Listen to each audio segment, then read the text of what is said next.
Kmieni din il-ġimgħa Joseph Portelli tar reżenja minn President ta' Hamrun Spartans. Portelli li għandu 42 sena għamlu biex ikun jista' jilgħab fil-kumplament tal-partiti sa tmiem il-Kampjonat Premier. Ir-regoli tal-Assoċjazzjoni Maltija tal-Futboll MFA jistabbilixxu li President ta' klabb ma jistax ikun reġistrat bħala plejer.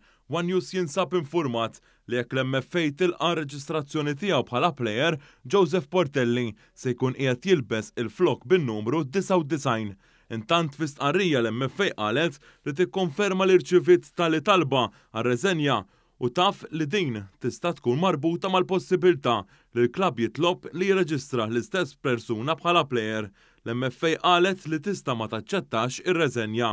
Qalet li din ir-reżenja se tgħaddi lill-bord kompetenti għabbażi ta' dokument pubbliku u approvat mill-bord eżekuttiv.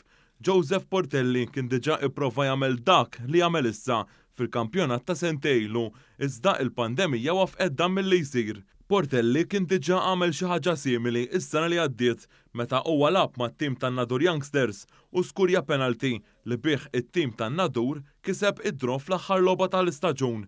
L-istess Nadur kienu rebħu l-kampjonat.